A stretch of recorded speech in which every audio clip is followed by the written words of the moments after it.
do you think that so the biohack is basically adventure and travel, or what would you say? Is it gratitude you mentioned also? Yeah, right? gratitude, Joy? all those sort of things. I feel like I joke about biohacking because I don't know too much about it, but I think that is really like key to feeling like you are how you feel on the inside. And because I feel like on the inside I'm in my 20s, therefore I look it, therefore I when I say act it, as in like energetically, and that's kind of what I put out there, that, you know, I'm just full of youth, and that's life in general. Like, we should all be playful. Like, life's too. I remember when I was a kid, and everyone's like, you know, when you're like 12 years old and people start to act like adults, and for whatever reason they spoke like this when they were pretending to be an adult. I remember I tried it for like 24 hours. I was like, you know what? I got my whole life to be an adult. I'm just going to continue being a kid. And I think I've just kind of kept that way of life throughout my 20s, 30s, 40s. And because like being a child, there's just such wonder in that. They're always excited about things, you know, many firsts. Yeah, many firsts. Like, you're always seeing something new for the first time. You can cross that road many times, but if you look at it differently and put a different perspective onto it, like, it's the first time again, and that's exciting. Yeah, I totally subscribe to that. We should hire you as an advocate for many firsts. Oh, totally. Many firsts, manifest. It sounds very, that's so interesting, because I do believe the many firsts lifestyle is a manifestation practice, because it gets you into the action mode, right? Yeah. And it doesn't necessarily help to just sit and dream and hope. Yeah, There needs to exactly. be action. Is that what you have experienced? Yeah, absolutely. Like, when it comes to like first time for manifesting, when I really understood it, it was in my late 20s, and I'd moved from Melbourne to Sydney, and I would have thought it'd be very easy to make friends. Like, you know, as an Australian, turns out it's even more difficult. Wow. But I moved there, you know, with no job, no, you know, like just no, you know, friends, no nothing. But it was a risk that I took, because I had this great job in the entertainment industry, and it was just kind of like I peaked already, and it's like, what's next? Like, surely there's more to life than just this. And anyway, I was called to move to Sydney, and so I had a great 3 months, you know, living on Bondi Beach during summertime, but also I was getting like constant knockbacks because I couldn't find a job for the life of me. I was pretty much broke at this point, you know, no job for 3 months in my 20s, had to find a new apartment, you know, couldn't make any like real authentic friends that I could connect with, which is what I just craved. And that's when I realized I was lonely for the first time in my life. And I remember crying on Bondi Beach, just really ugly crying. But in that moment, I kind of, I flipped my mind around, because I've always had a positive mindset. And I just thought, you know what, I rewrote the script, so to say. Like, it's like, here I am on Bondi Beach during summertime, unemployed, and I say that with, you know, inverted commas. Like, you know, it's a summer holiday. You know, when am I going to get such free time? And so I'm just going to focus on my health. I'm going to, you know, do all these things, because it's inevitable I'm going to get a job. It's inevitable I'm going to make friends. It's inevitable I'll find an apartment.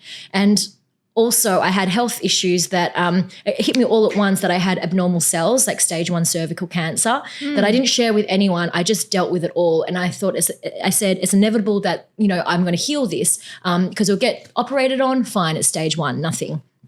And anyway, I came across this template, and this template have evolved into my own manifesting template over like the past 15 years or so. And so I just listed all the things that I envisioned as a perfect Sydney experience. And I swear, within a week, things turned around really quickly. I got 3 job opportunities. I made quality friends that are friends to this day. I found an apartment. And then when they wheeled me in for surgery, they wheeled me straight out and said, Miss Budah, I have some really boring news. The cells have gone. Wow. I'm like, what do you mean? And they're like, the cells, they've just disappeared. I'm like, disappeared? But like, how? And like, I don't know, sometimes they just vanish. That was the doctor's answer to me. And in that moment, I realized, there's something to be said about a positive mindset, and that template as well. And that kind of put me on my path of, you know, searching, understanding spirituality, and manifesting. Wow, what a story. And the image, you know, Bondi Beach, and someone who's a bit lost first. And then it's very powerful. So I guess now everyone wants that template. Yeah. So can you share some more about it? Of course, I'm happy to share that. I guess the template's become somewhat of my purpose. Like, you know, in my darkest moments, it was during the pandemic actually, like I realized that unless you have purpose, what is the point? Like in a really dark stage. And for me, like I've never had suicidal thoughts and I never will. And I didn't even in that moment, but it made me understand and empathize with people that do go so dark, because it's not necessarily a mental health issue. Sometimes they just don't have any purpose. They're lost, they're lonely, and they're searching, but can't find anything. And so this template is so simplistic, and that's just the way it should be. Like we don't have to overcomplicate things. You know, to get the most out of life, you need to decide what you want. And then that kind of enables you to articulate, okay, what do I want? And then most people want joy in their life. So when was the last time you felt joy? And then you just start listing it all down, whether it's like about relationships or career or, you know, health, whatever it is, list it all down and then just really feel into it and step into it. But if I go into a little bit more detail with the template, at the top, you would write what your intention is, your goal, you know, your dreams, and you'd write it in such a way that you already have it. So if it's for a career, as an example, I have a thriving career that I love and I fulfill my purpose, as opposed to I want, I need, because you're always chasing, always, you know, needy for it, as opposed to it's mine. And that it's mine energy is so like defining, and the universe goes, oh, that's what you want? Cool, here you go. And then you'd split that page into two. So on the left-hand side, you write I am statements. So in relationship to, i.e. career, it'd be, you know, I am talented, I am creative, I am knowledgeable, I am. And there's so much power in those words, because words are power, words are magic, they're our tools, you know, and it can lift us up as well. So, you know, the way I envision this, and manifesting is all about visualization. It's like planting the seed. So we're planting the seed on career, and then, you know, I am, you're feeling good about yourself. You're remembering who you are. You're not feeling as lost, because it's like, oh yeah, I am these things. I am. And so it's like watering that seed into fruition.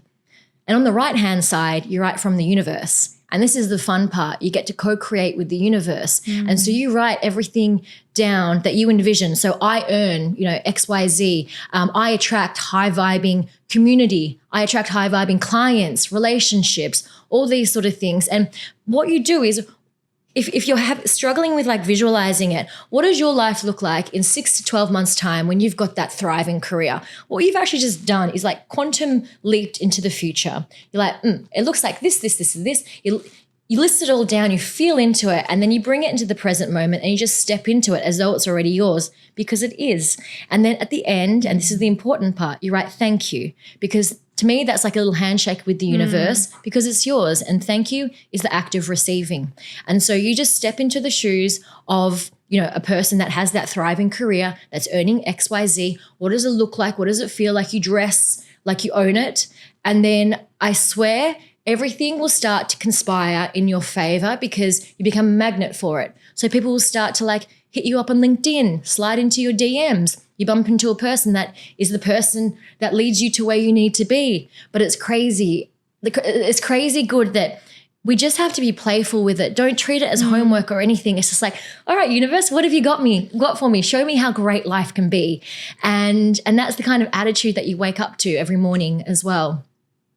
And I've got so many examples of my own, but then also through the people that I've shared with, where it's just changed their life. It's in many ways, like sometimes within a week, it's because they've changed their whole perception on things. You know, they've lifted themselves up with like self-worth, with value. They're remembering who they are again, and they're stepping into that.